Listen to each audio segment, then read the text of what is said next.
परिचय। मनुष्य, जंतु और पादप जीवित रहने के लिए ऑक्सीजन पर निर्भर होते हैं। कुछ जंतुओं की श्वसन तकनीक मनुष्यों के ही समान होती है, कुछ में श्वसन प्रक्रिया पूरी तरह भिन्न होती है। पादपों की श्वसन प्रणाली भी पूरी तरह अलग होती है। इस पाठ में हम जंतुओं और पादपों के श्वसन के बारे में विस्तार से पढ़ेंगे। उद्देश्य। इस पाठ के अंत में आप निम्न करने में सक्षम हो जाएंगे: कीटों में गैस का विनिमय समझाना, केंचुआ कैसे श्वसन करता है यह समझाना, मेंढक के श्वसन के विभिन्न तरीके समझाना, मछली जल में कैसे श्वसन करती है यह बताना, पादपों की श्वसन प्रक्रिया को बताना। कीटों में श्वसन। मनुष्यों ही की तरह कीटों को भी जीवित रहने के लिए ऑक्सीजन की जरूरत होती है। मनुष्यों ही की तरह वे अपशिष्ट के रूप में कार्बन डाइऑक्साइड को उत्पन्न करते हैं, लेकिन मनुष्य के विपरीत टिड्डा, घरेलू मक्खी, तिलचट्टे इत्यादि कीटों में फेफड़े नहीं होते। कीटों में जिस प्रक्रिया से गैसों का विनिमय होता है उसे विसरण कहते हैं। कीटों में श्वसन तंत्र। कीटों के शरीर में वायु उनके शरीर में पाए जाने वाले छिद्रों के द्वारा प्रवेश करती है। इन्हें श्वास रंध्र कहते हैं। श्वास रंध्र कीट के संपूर्ण शरीर में फैले हुए वायु नलियों के संजाल में खुलता है। इन नलियों को श्वास नाल कहते हैं और ये गैसों का विनिमय सुलभ करती हैं। कोशिकाओं तक ऑक्सीजन श्वास नाल तंत्र के माध्यम से पहुंचती है और कोशिका से श्वास नाल तंत्र के माध्यम से कार्बन डाइऑक्साइड से लेकर श्वास रंध्रों से कीट के शरीर से बाहर निकल जाती है।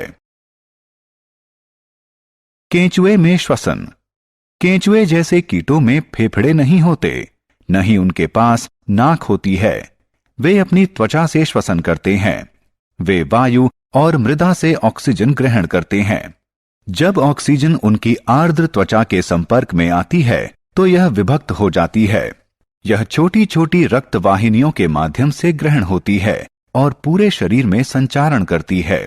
यही रक्त वाहिकाएं कार्बन डाइऑक्साइड को त्वचा से बाहर निकालने के लिए ले जाती हैं। ऑक्सीजन के प्रभावी ग्रहण के लिए केंचुए अपने शरीर को आर्द्र रखते हैं। मेंढक में श्वसन। मेंढक में मनुष्यों के समान ही फेफड़े होते हैं। वे अपने फेफड़े का प्रयोग श्वसन के लिए करते हैं, लेकिन उनके फेफड़े ज्यादा विकसित नहीं होते, इसलिए वो दो प्रकार के श्वसन का प्रयोग करते हैं। एक मुख श्वसन और दूसरा त्वचीय श्वसन। मुख श्वसन में ऑक्सीजन ग्रहण की जाती है और इनके मुख में स्थित रक्त वाहिनियों के माध्यम से कार्बन डाइऑक्साइड बाहर निकल जाती है। इस प्रक्रम के दौरान फेफड़े का रास्ता बंद रहता है। त्वचीय श्वसन में ऑक्सीजन त्वचा पर स्थित रक्त वाहिनियों के माध्यम से अवशोषित की जाती है। यह श्वसन तभी प्रभावी होता है जब त्वचा आर्द्र हो। इस श्वसन तकनीक का प्रयोग मेंढक जल और थल दोनों जगह करते हैं। मछलियों में श्वसन।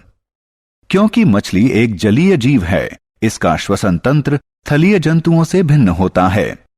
मछली के पास गलफड़ यानी गिल होते हैं जो इसे जल में श्वसन करने में सहायक होते हैं। अतः मछली को श्वास लेने के लिए जल की सतह पर आने की कोई बाध्यता नहीं होती। वे ऑक्सीजन युक्त जल को अपने मुंह में लेती हैं और उसे गलफड़ के पास भेज देती हैं।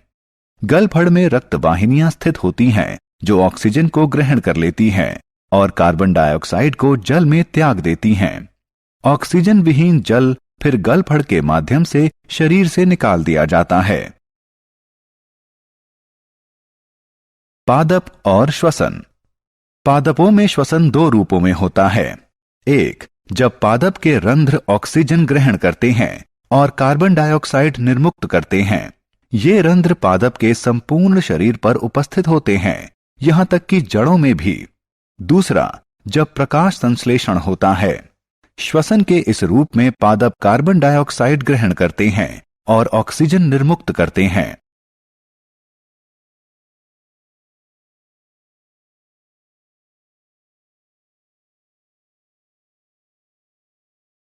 सारांश। आइए हमने जो कुछ सीखा है उसे संक्षेप में दोहराएं। कीटों में वायु उनके शरीर के किनारों पर स्थित श्वास रंध्रों के माध्यम से प्रवेश करती हैं। केंचुआ अपनी त्वचा के माध्यम से गैसों का विनिमय करता है। मेंढक के पास मनुष्यों के समान श्वसन के लिए एक जोड़े फेफड़े होते हैं। उनकी त्वचा आर्द्र और श्लेष्मीय होती है। वे अपनी त्वचा से भी श्वसन कर सकते हैं। वे अपने मुख से भी श्वसन करते हैं। मछलियों के पास श्वसन के लिए विशेष अंग होता है जिसे गलफड़ यानी गिल कहते हैं। पादपों में श्वसन के दो रूप होते हैं। एक रूप में ऑक्सीजन ग्रहण की जाती है और कार्बन डाइऑक्साइड निर्मुक्त की जाती है। दूसरे रूप में कार्बन डाइऑक्साइड ग्रहण की जाती है और ऑक्सीजन निर्मुक्त की जाती है।